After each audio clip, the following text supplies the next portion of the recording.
Bonjour à tous et à toutes. Aujourd'hui, je vais aborder un sujet délicat, mais ô combien important, l'argent.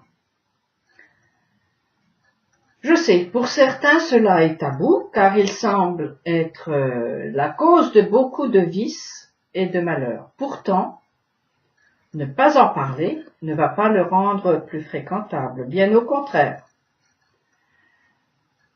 À l'heure actuelle, l'or et l'argent métal ne servent plus de monnaie. L'argent est devenu presque virtuel, se traduisant par de simples chiffres sur un bout de papier ou sur un écran. N'empêche que cela vaut de l'or, et le symbole reste plus que jamais le centre de nos préoccupations. Il faut bien l'avouer, on ne peut plus s'en passer. Si l'argent est sale, ou qu'il sent mauvais, c'est que l'homme l'a dégradé au point d'en faire un fléau. Alors, écoutez encore une fois le prophète Agé. Je mettrai en mouvement le ciel et la terre, la mer et le continent. Je mettrai en mouvement tous les peuples pour qu'affluent ici les biens les plus précieux de tous ces peuples, et ainsi je remplirai cette maison de splendeur, dit l'Éternel Tsebaoth. À moi appartient l'argent, à moi l'or, dit l'Éternel Tsebaoth. Plus grande sera la splendeur de ce second temple que celle du premier, dit l'Éternel Tsebaoth, et en ce lieu je ferai régner la paix, dit l'Éternel Tsebaoth. Je sais bien, le prophète Agé se réfère au temple de Jérusalem. Mais nous, aujourd'hui, ne devons-nous pas aussi construire une maison où le roi sera roi sur toute la terre et pas qu'à Jérusalem? Utopique, oui, pour nos cerveaux limités, mais c'est écrit, et le projet se réalisera à coup sûr. Et en plus, dans ce lieu d'or et d'argent, la paix régnera. C'est fou ça, non? Revenons sur terre. Pour l'instant, nous avons de gros problèmes avec ce bien qui nous mène par le bout du nez, tant il est volatile et en même temps très pesant. Nous sommes dans un monde d'offres et de demandes, et pour faciliter les échanges, le système est passé du troc à l'argent qui circule un peu comme le sang, rempli des fonctions d'échangeur entre les cellules, sinon c'est la mort. Celui qui assure le mouvement, c'est le cœur, animé par des impulsions électriques. Finalement, le cœur ne sert qu'à ça, faire circuler le sang. C'est une pompe avant d'être devenu le symbole des sentiments, auxquels, effectivement, il réagit. Ce n'est certainement pas sans raison que l'on aime ou déteste l'argent. Il est lié au cœur.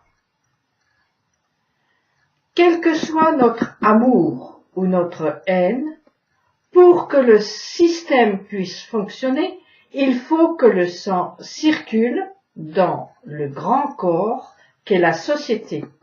L'argent doit circuler, sinon c'est la mort. Donner, recevoir est une loi inscrite dans la nature, c'est sa respiration. L'homme, créé libre, a le pouvoir d'ignorer cette loi. Il peut couper la circulation des biens et ainsi amener des guerres et des famines. N'oubliez pas que c'est l'Éternel Tsebaoth qui a parlé dans le texte de Agé. L'Éternel Tsebaoth, c'est dans sa fonction de chef des armées. Il va donc faire la guerre aux comportements pervers qui empêchent la circulation normale des biens. Vous avez dévié de mes lois et n'en avez tenu compte. Revenez à moi et je reviendrai à vous, dit l'Éternel Tsebaoth, et vous dites, sur quoi devons-nous revenir? L'homme peut-il frauder Dieu? Et cependant, vous me fraudez. Puis vous dites, sur quoi avons-nous fraudé? Sur la dîme et sur les taxes de prélèvement. La malédiction vous poursuit et c'est moi que vous prétendez frustrer, vous, le peuple tout entier. Apportez toutes les dîmes dans le lieu du dépôt pour qu'il y ait des provisions dans ma maison et attendez-moi à cette épreuve, dit l'Éternel Tsebaoth. Vous verrez si je n'ouvre pas en votre faveur les cataractes du ciel, si je ne répands pas sur vous la bénédiction au-delà de toute mesure. Et je réprimerai à votre intention le fléau dévastateur pour qu'il ne détruise plus les fruits de votre sol et la vigne dans vos champs ne sera plus stérile, dit l'Éternel Tsebaoth. Et tous les peuples vous féliciteront, car vous serez, vous, une terre de délices, dit l'Éternel Tsebaoth. Là, c'est Malachi qui parle, le dernier prophète en Israël avant la clôture du livre.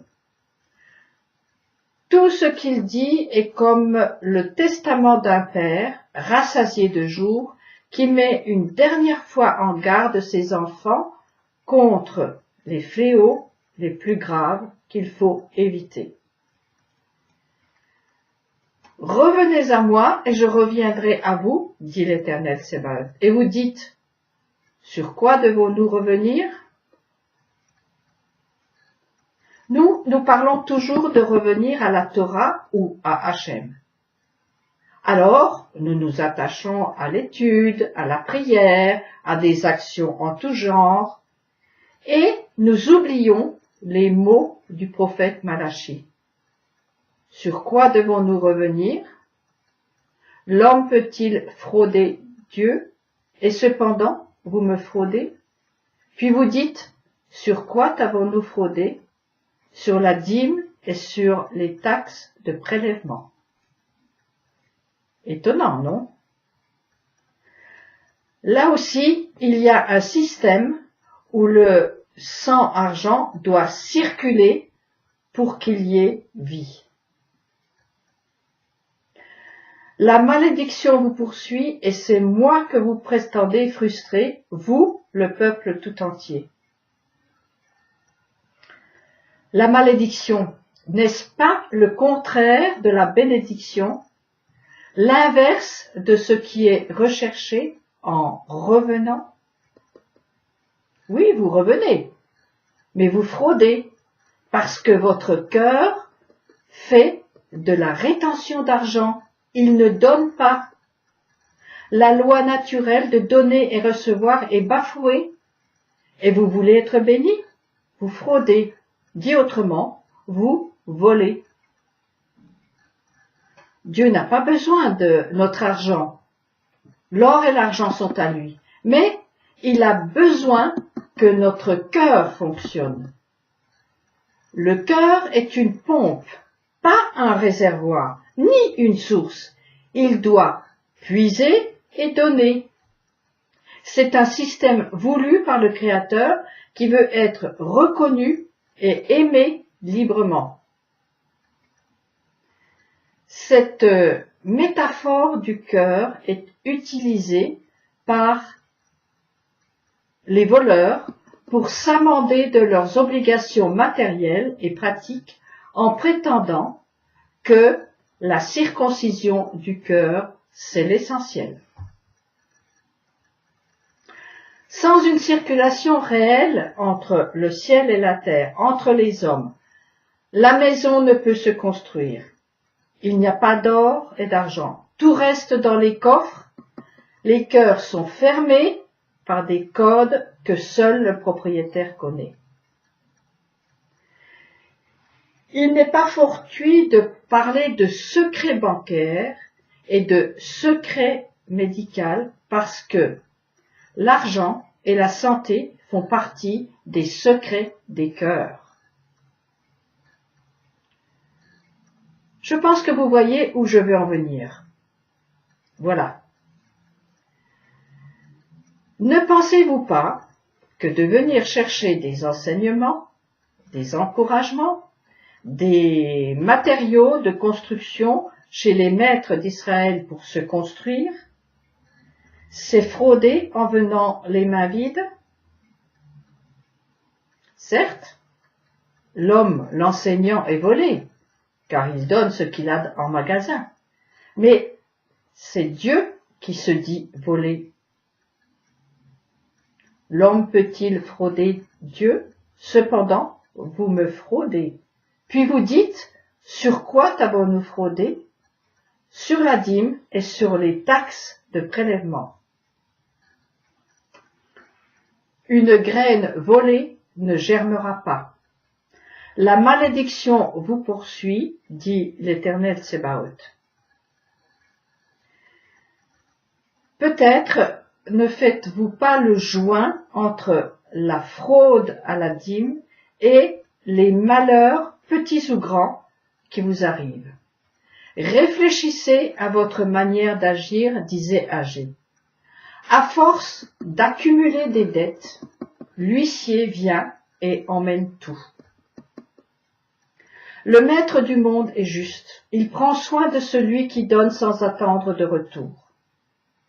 Le voleur, lui, devra payer tôt ou tard, et la note sera d'autant plus dure que la racine du mal risque de rester cachée. Et ça, c'est une véritable malédiction. Comme je vous l'avais dit, le sujet est délicat, impopulaire et désagréable parce qu'il peut être dévié et mal utilisé. Mais je m'étais promis d'en parler un jour afin que le projet puisse avancer et ne soit pas freiné par un problème d'argent. À cause du manque de Emouna, confiance en Dieu, donc de vie. Avec le nombre d'élèves qui suivent le Rav Dinovitch sur ses différents sites et réseaux sociaux, la caisse du groupe Rail, par exemple, devrait être pleine à craquer. Il ne devrait pas avoir besoin de demander de l'argent. Alors, pour vous qui êtes en demande de bénédiction, je vous invite à lire, relire les 2 versets du prophète Malachi, chapitre 3, versets 10 et 11, jusqu'à ce que l'oursin coincé dans votre poche dégage afin de vous permettre d'y mettre la main. Apportez toutes les dîmes dans le lieu du dépôt pour qu'il y ait des provisions dans ma maison et attendez-vous à cette épreuve, dit l'Éternel Tsebaoth, vous verrez si je n'ouvre pas en votre faveur les cataractes du ciel, si je ne répands pas sur vous la bénédiction au-delà de toute mesure. Et je réprimerai à votre intention le fléau dévastateur pour qu'il ne détruise plus les fruits de votre sol et la vigne dans vos champs ne sera plus stérile, dit l'Éternel Tsebaoth. Bonne méditation, bon courage et à la semaine prochaine.